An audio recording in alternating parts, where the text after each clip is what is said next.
其實我嚟做就家長，犯咗一個好大嘅錯誤嘅。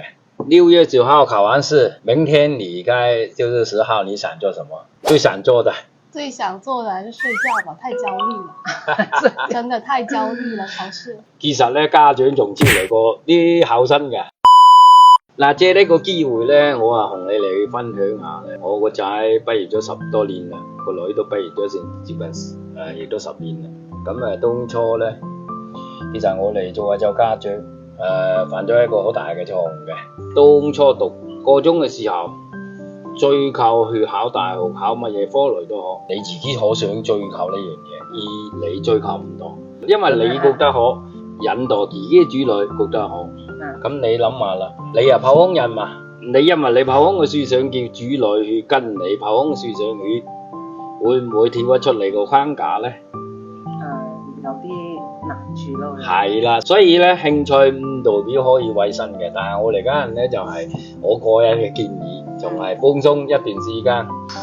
我覺得考完試之後都係比較要放鬆下，約啲同學過嚟飲下茶，黑晚食下飯都好輕鬆，傾下偈。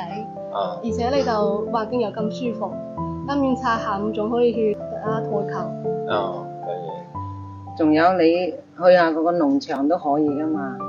咁農場之餘，我覺得而多數可能作為你哋學生嘅話，即係本身你讀書係已經一種好緊張，一放完假咧，一定俾自己放鬆，即係放鬆自我，係咪啊？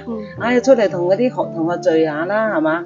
又或者啱嘅話，可以同埋啲老師一齊可以叫做聚下，其實係一件非常之好嘅方式咁咯。